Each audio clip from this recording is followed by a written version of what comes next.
মিশরের ইতিহাসে এমন এক বাদশা ছিল যার নাম আজ কোনো কিতাবে লেখা নেই। কারণ তিনি যুদ্ধ জিতে বিখ্যাত হননি, তিনি মানুষের হৃদয়ে জিতে ইতিহাস হয়ে গিয়েছিলেন। কিন্তু সেই ইতিহাসের শুরুটা ছিল এক ভয়ঙ্কর স্বপ্ন দিয়ে। কায়রোর রাজপ্রাসাদ, রাত গভীর, সোনালি ঝাড়বাতির আলোয় পুরো প্রাসাদ ঝলমল করছে। দাসদাসীরা নীরবে চলাফেরা করছে। প্রাসাদের বাইরে শত শত সৈন্য পাহারা দিচ্ছে।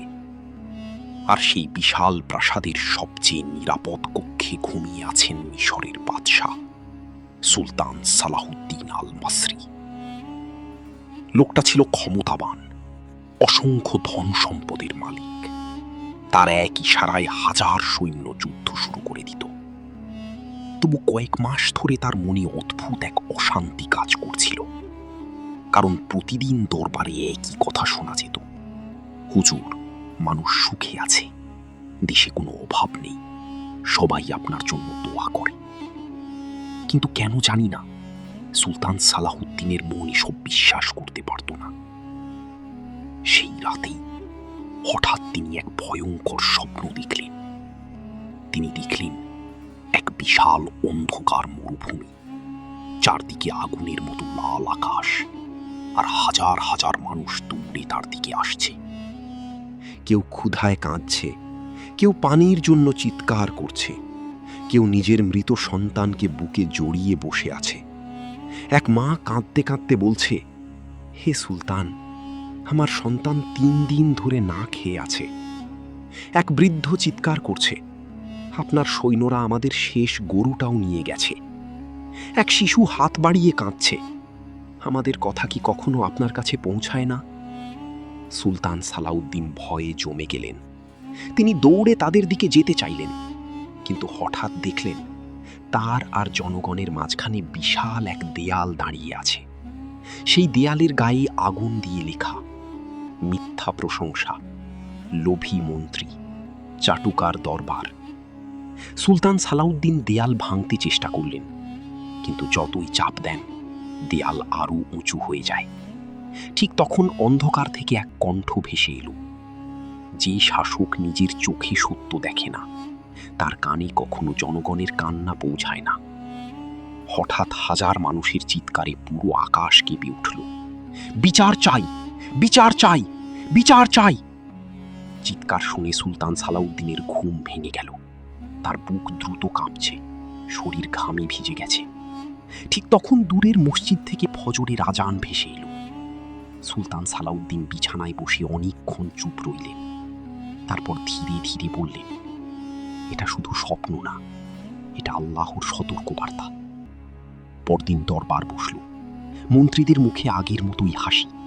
হুজুর, দেশে শান্তি আছে, মানুষ খুব সুখে আছে। কিন্তু আজ সুলতান সালাউদ্দিন তাদের চোখের দিকে তাকিয়ে বুঝলেন, এই হাসির পেছনে কিছু লুকানো আছে। সেই রাতেই প্রাসাদের গোপন কক্ষে দাঁড়িয়ে সুলতান সালাউদ্দিন নিজের মুকুট খুলে রাখলেন, সোনার পোশাক খুললেন, আংটি খুললেন, তারপর একটা ছেঁড়া কাপড় গায়ে জড়ালেন, মুখে ধুলো মাখলেন, হাতে একটা পুরনো লাঠি নিলেন। আয়নার সামনে দাঁড়িয়ে তিনি নিজেকেই চিনতে পারলেন না। আজ তিনি বাদশা নন, আজ তিনি মিশরের এক অসহায় ভিক্ষুক। ফজরের আগেই তিনি গোপন দরজা দিয়ে বেরিয়ে পড়লেন। আর সেদিন থেকে মিশরের সবচেয়ে বড় সত্য তার সামনে খুলতে শুরু করল। কায়রোর বাজার। এক ছোট ছেলে শুকনো রুটি চুরি করেছিল। দোকানদার তাকে ধরে নির্মমভাবে মারছে। ছেলেটা কাঁদছে, আম্মা না খেয়ে আছে, তাই চুরি করেছি। মানুষ দাঁড়িয়ে শুধু দেখছে। ভিক্ষুক সেজে সুলতান সালাউদ্দিন সামনে গিয়ে বললেন, বাচ্চাটাকে ছেড়ে দিন। দোকানদার রেগে তাকে ধাক্কা দিল, চুপ বুড়ো, তুইও ভিক্ষুক। সুলতান সালাউদ্দিন মাটিতে পড়ে গেলেন।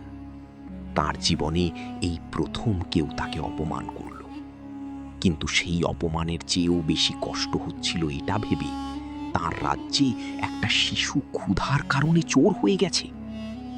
আরও সামনে গিয়ে তিনি দেখলেন এক বিধবা মহিলা সৈন্যদের পা ধরে কাঁদছে, আমার ঘরের চাল নিয়ে যাবেন না, আমার বাচ্চারা মরে যাবে। কিন্তু সৈন্য হেসে বলল, কর না দিলে সব নিয়ে নেওয়া হবে, এটা সুলতানের আদেশ। এই কথা শুনে সুলতান সালাউদ্দিনের বুক কেঁপে উঠল, কারণ তিনি কখনো এমন আদেশ দেননি। 7 দিন ধরে দিন রাত ক্ষুধার্ত মানুষের কান্না শুনলেন তিনি। কোথাও মা না খেয়ে সন্তানকে ঘুম পাড়াচ্ছে, কোথাও বৃদ্ধ বাবা ঔষধের অভাবে মারা যাচ্ছে, কোথাও সৈন্যরা গরিবদের শেষ সম্বল কেড়ে নিচ্ছে। আর প্রতি রাতে সুলতান সালাউদ্দিনের সেই স্বপ্নটা সত্যি হয়ে উঠছিল। 8ম দিনের সকাল, হঠাৎ পুরো মিশরে ঘোষণা হলো, আজ জরুরি দরবার বসবে।